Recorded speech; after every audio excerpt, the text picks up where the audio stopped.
আসসালামু আলাইকুম everyone, welcome to my channel. নতুন রেসিপির ভিডিওতে সকলকে শুভেচ্ছা জানাচ্ছি। নিয়ে এসেছি নতুন একটি রেসিপি, আর এটি হলো ডিম বেগুনি। হ্যাঁ, ঠিকই শুনছেন, ডিম বেগুনি। এই ডিম বেগুনিটি শুনতে ইউনিক মনে হচ্ছে, খেতেও কিন্তু অনেক বেশি মজাদার। গরম গরম এই ডিম বেগুনিটি অনেক বেশি মজাদার এবং একেবারে ক্রিস্পি থাকে, আর বানানোটাও একেবারে সহজ। আশা করি ভিডিওটি ভালো লাগবে, সাথে থেকে পুরো ভিডিওটি দেখে নিন। আর ভালো লেগে থাকলে চ্যানেল সাবস্ক্রাইব করে দিবেন। এই ডিম বেগুনি বানানোর জন্য এখানে একটি মিক্সিং বোলে আমি প্রথমে ডিম নিয়ে নিচ্ছি। আজ আমি 4টি ডিম দিয়ে ডিম বেগুনিটা করে নিচ্ছি। আপনারা পরিমাণে কম বেশি করে নিতে পারেন, তবে আমি প্রত্যেক দিন ইফতারে এটা রাখার চেষ্টা করি, কারণ বাচ্চাদের ডিম খাওয়া হচ্ছে না রোজার কারণে। সেজন্য এই ডিম বেগুনিটা করে দিলে ওরা সহজেই ডিমটা খেয়ে নেয়। 4টা ডিম ভেঙে দিয়ে দিলাম। এখন এগুলোকে একটু ফেটিয়ে নিচ্ছি। আমি এখানে একটা কাঁটা চামচের সাহায্যে মিশিয়ে দিচ্ছি। এখন এতে পরিমাণ মতো দিয়ে দিব লবণ। 4টা ডিম নিয়েছি, সেজন্য এখানে 1/2 চা চামচ পরিমাণ লবণ দিয়েছি। সাথে দিয়ে দিচ্ছি 1 চা চামচ পরিমাণ মরিচের গুঁড়া। মরিচের গুঁড়াটা দিয়ে আবারও ভালোভাবে ফেটিয়ে নিচ্ছি। এখানে আমার প্রায় 3-4 মিনিট সময় লেগেছে ভালোভাবে ফেটিয়ে নিতে। আপনারা চাইলে কোনো মিক্সারে নিয়ে এটাকে একেবারে মিক্স করে নিতে পারেন। আমি এই কাঁটা চামচের সাহায্যেই একটু সময় নিয়ে ফেটিয়ে নিয়েছি, কারণ এতে মরিচগুলো দলা দলা পেকে আছে, সেজন্য একটু সময় নিয়ে এটাকে ফেটিয়ে নিতে হয়েছে। এখানে আমি 3-4 মিনিট সময় যাবত এটাকে এভাবে ফেটিয়ে নিয়েছি। আর আপনাদের ঝামেলা মনে হলে মিক্সিতে নিয়ে ভালোভাবে মিশিয়ে নিতে পারেন। এটা ফেটানো হয়ে গিয়েছে, একপাশে রেখে দিচ্ছি।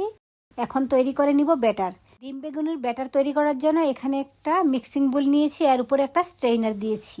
এই স্ট্রেইনারের মধ্যে আমি 1/2 কাপ দিয়েছি বেসন। এই 1/2 কাপ বেসনটাকে আমি ভালোভাবে চেলে নিচ্ছি, যেন এর মধ্যে কোনো ময়লা না থাকে।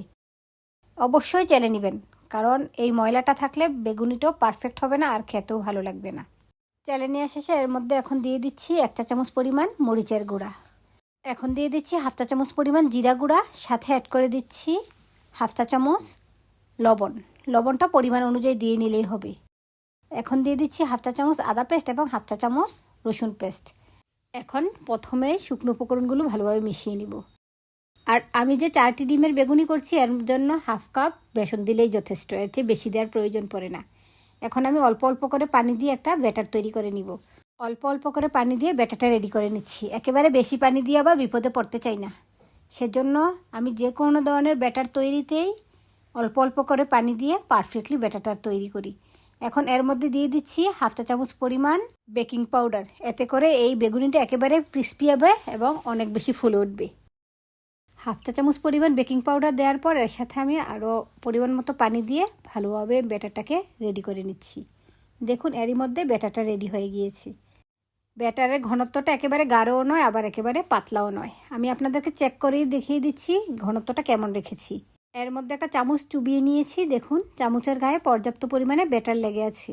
অতিরিক্ত ব্যাটারটা পড়ে যাচ্ছে আর এর গায়ে পারফেক্টলি লেগে আছে। আর এই চামচটার মাঝ বরাবর আমি একটা দাগ টেনে নিচ্ছি। দেখুন, এক পাশেরটা অন্য পাশের সাথে মিশে যাচ্ছে না, এতেই বোঝা যাচ্ছে ব্যাটারটা পারফেক্ট হয়েছে।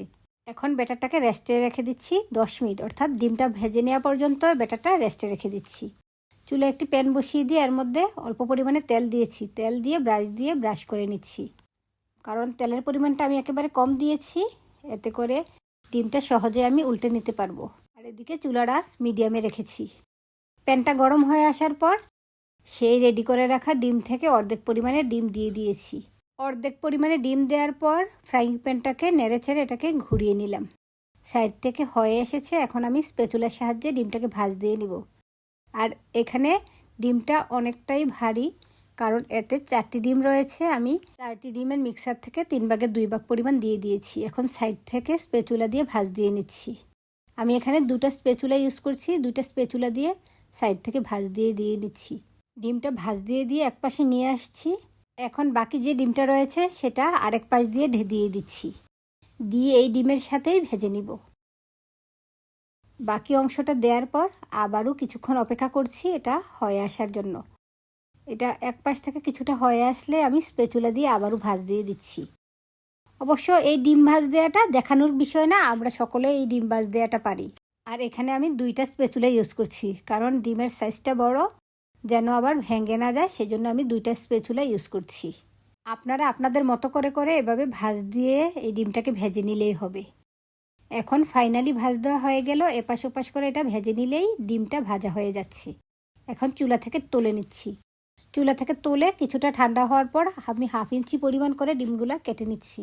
দেখুন আমি ডিমের অংশগুলো খুব বেশি মোটাও রাখছি না, আবার একেবারে চিকনও না। পরিমাণটা রয়েছে 1/2 ইঞ্চি পরিমাণ। 1/2 ইঞ্চি করেই সবগুলো অংশ কেটে নিলাম। এই ডিমটা কাটার পর এখন আমি বেসনে চুবিয়ে নিব। রেডি করে রাখা বেসনের মধ্যে একে একে আমি ডিমগুলো দিয়ে দিচ্ছি। দেখুন বেসনের ব্যাটারটা পারফেক্ট রয়েছে। ডিমটা চুবানোতে ডিমের গায়ে পারফেক্টলি বেসন লেগেছে। আমি সবগুলোই একেবারে দিয়ে দিয়েছি। এখন একে একে আমি তেলের মধ্যে এই ডিমগুলো দিয়ে দিব। চুলায় একটি প্যান বসিয়ে নিয়েছি, এর মধ্যে পর্যাপ্ত পরিমাণে তেল দিয়েছি, কারণ এই ডিমের বেগুনিগুলো আমরা ডুবো তেলেই ভেজে নিব। আর এই ডিমের বেগুনিটা ডুবো তেলে না ভাজলে এগুলো পারফেক্টলি ফুলে উঠবে না আর একেবারে ক্রিস্পি হবে না। সেজন্য তেলের পরিমাণটা পারফেক্ট দিতে হবে।